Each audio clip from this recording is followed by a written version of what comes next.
ഈശോയിൽ ഏറ്റവും സ്നേഹമുള്ള പ്രിയ ദൈവമക്കളെ, ഈ വിശുദ്ധ പ്രഭാതത്തിൽ നാം ദൈവത്തിരുസന്നിധിയിൽ പ്രാർത്ഥനാപൂർവമായിരിക്കുമ്പോൾ മാനസാന്തരത്തിൻ്റെ ആത്മീയത ധ്യാനിക്കാം.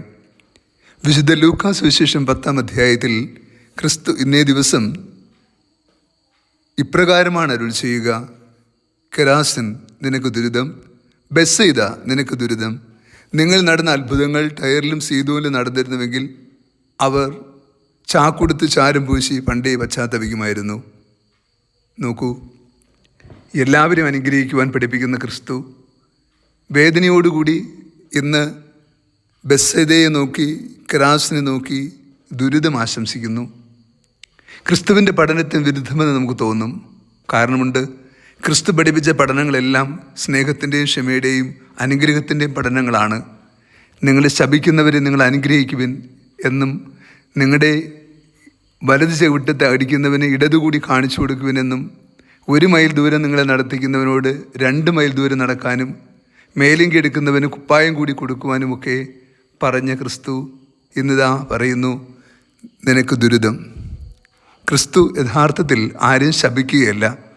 ഇന്നത്തെ വചനഭാഗത്തിൻ്റെ യഥാർത്ഥ അർത്ഥം നമ്മൾ തിരിച്ചറിഞ്ഞാൽ ഈ ദേശങ്ങൾക്ക് യേശു നൽകുന്ന മുന്നറിയിപ്പാണെന്നും അവരുടെ മാനസാന്തരം അവിടെ നിന്ന് ആഗ്രഹിക്കുന്നുവെന്നും നമുക്ക് മനസ്സിലാകും. മാതാപിതാക്കൾ മക്കളെ ശാസിക്കാറുണ്ട്. അതൊരിക്കലും ശാപമല്ല, മറിച്ച് മക്കളുടെ നന്മയാണ്. അവർ വഴിതെറ്റി പോകാതിരിക്കുവാൻ, അവർ തിന്മയിൽ വീണു പോകാതിരിക്കുവാൻ, അവരുടെ ഭാവി സ്വപ്നങ്ങൾ നശിച്ചു പോകാതിരിക്കാൻ. ഇതുപോലെ ഈ ദേശങ്ങളെക്കുറിച്ച് ആകുലതയുള്ള ക്രിസ്തു ആ ദേശത്തിൻ്റെ മാനസാന്തരത്തിന് വേണ്ടി അവർക്ക് നൽകുന്ന നിർദ്ദേശമാണ് ഇന്നത്തെ സുവിശേഷം. നിങ്ങൾ ഇനിയും മാനസാന്തരപ്പെടുന്നില്ലെങ്കിൽ, ഇനിയും പശ്ചാത്തപിക്കുന്നില്ലെങ്കിൽ, ഇനിയും കർത്താവിൻ്റെ വഴിയെ തിരികെ നടക്കുന്നില്ലെങ്കിൽ നിങ്ങൾക്ക് ദുരിതം. അപ്പോസ്തലനായ പൗലോസ് കൊരിന്ത്യർക്ക് എഴുതിയ ലേഖനത്തിൽ പറയുന്നുണ്ട്, ഈ ജീവിതത്തിന് വേണ്ടി മാത്രം ക്രിസ്തുവിൽ പ്രത്യാശ അർപ്പിക്കുന്ന ജനതയാണ് നിങ്ങളെങ്കിൽ ഈ ഭൂമിയിലെ മറ്റെല്ലാ മനുഷ്യരെക്കാളും നിർഭാഗ്യരാണ് നമ്മളെന്ന്. വളരെ അർത്ഥസമ്പുഷ്ടമായൊരു വചനമാണിത്. നാം ചിന്തിക്കേണ്ടതുണ്ട്.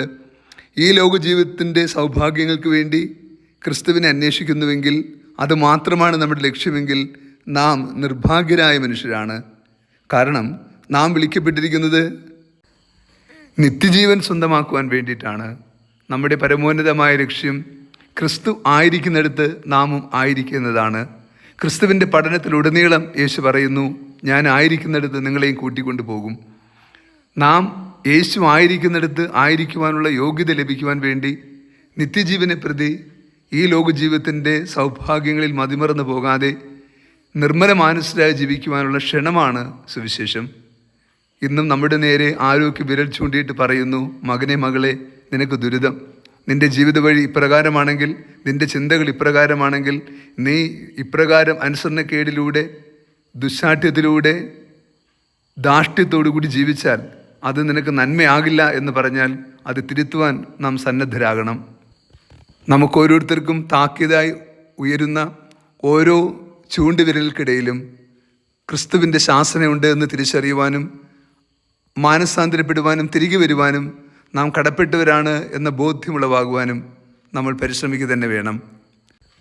മാനസാന്തരത്തിന് യോജിച്ച ഫലം പുറപ്പെടുവിച്ചുകൊണ്ട് നിത്യജീവൻ അർഹരായി തീരത്തക്ക വിധം പുണ്യപൂർണ്ണതയിൽ ജീവിക്കുവാൻ കർത്താവിൻ്റെ അനുഗ്രഹവും കൃപയും പ്രാർത്ഥിക്കാം. കർത്താവ് നിങ്ങളോട് കൂടെ. സർവശക്തനായ ദൈവം, പിതാവും പുത്രനും പരിശുദ്ധാത്മാവും നമ്മെ അനുഗ്രഹിക്കട്ടെ. ആമേൻ.